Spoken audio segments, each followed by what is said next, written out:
মা, আপনাকে একটা কথা বলবো। এখন থেকে আপনাকে আর সকালে উঠতে হবে না। আমি রোজ ভোর 4টায় উঠে বাড়ির সব কাজকর্ম করে রান্নাবাড়ি করে রেখে দিব। তারপর আপনি ঘুম থেকে উঠে খাওয়া দাওয়া করবেন, কেমন? আমি আসার আগে না জানি আপনাকে কত কাজ করতে হয়েছে। আপনাকে চিন্তা করতে হবে না মা, আমি চলে আসছি, আপনার সব কাজ আমি করে দিব। তা বলুন না কী কী রান্না করতে হবে? 10 রকমের রান্না করতে হবে। 10 রকমের রান্না মানুষ খায়? না না, এত কম রান্না আমি করতে পারবো না। আমি আপনার জন্য ভালোবেসে 99টা পদ রান্না করব, ঠিক আছে? মা, আপনি নিজের হাতে কেন ভাত খাচ্ছেন মা? তার মানে আপনি আমাকে ভালোবাসেন না? কি? তুমি আমাকে নিয়ে ঘুরতে যাবে? তুমি কি পাগল হয়েছো? মা না গেলে আমি কোথাও ঘুরতে যাব না। এই শাড়িটা আমার জন্য, আর মারটা মার জন্য আনো নেই।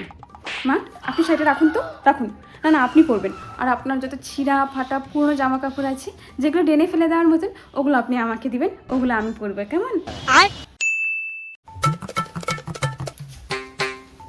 হ্যালো পটল, আমার বিয়ে হয়ে গেল, এখন আমি কি করব পটল?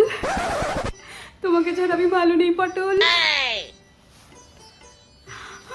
পটল, কি বিরক্তিকর। পটল, না না পটল, আমি এখনো তোমাকেই ভালোবাসি, অন্য কাউকে আমি ভালোবাসি না। আচ্ছা, ফোনটা রাখি, হ্যাঁ। হ্যালো কুমড়ো, তুমি কোথায় কুমড়ো? কতদিন হলো আমাদের দেখা হয় না, এর মাঝে আমার বিয়েটাও হয়ে গেছে জানো। কুমড়ো। হ্যালো গাইস, অনেকদিন হলো তোমাদের সাথে ভিডিও শেয়ার করা হয় না। কি করে শেয়ার করবো বলো? আমার তো এখন বিয়ে হয়ে গেছে, তোমাদের জানানোই হয়নি গো। এত তাড়াতাড়ি বিয়েটা হয়ে গেল, কি করে জানাবো বলো তো? কিন্তু কিন্তু কিন্তু এখন থেকে প্রত্যেকদিন আমার চ্যানেলে তোমাদের জন্য ভিডিও আসবে। তোমরা ভিডিওতে নজর রাখবে। প্রথম দিন কেমন করে কাটছি চলো তোমাদের দেখাই। হে গাইস, এটা আমার বর। আরে টাকলা আলা দামড়া বর, টাকার জন্য বিয়ে করেছি। এটা হলো আমার হ্যান্ডসাম বর। আমি কিন্তু টাকার জন্য বিয়ে করিনি, আমি তাকে মন থেকে ভালোবাসতাম, তাই বিয়ে করেছি। আমার বরকে ভালো লাগলে অবশ্যই একটা লাইক করো। এদিকে আমার শাশুড়ি মা, যিনি রান্না করছেন, এই যে উনি রান্না করছেন। তোমরা তো জানোই আমি রান্না করতে পারি না, তারপর আমার ভিডিও বানাতে হয়, আমার রান্না করার একদম সময় নেই। যদি আমার বর আর শাশুড়িকে ভালো লাগে অবশ্যই একটা লাইক করো। এই শোন, আমার জন্য একটা কফি বানিয়ে আনতো। আমি বানাবো? কিসের জন্য?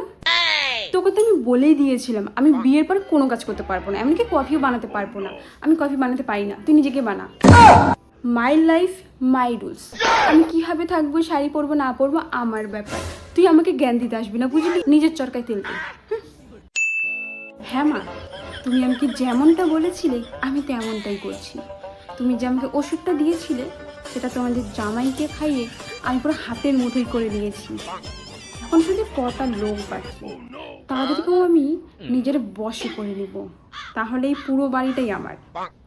তুমি চিন্তা করো না মা, আমি তোমারই মেয়ে। তুমি যেভাবে যেভাবে বলবে আমি সেভাবেই করবো।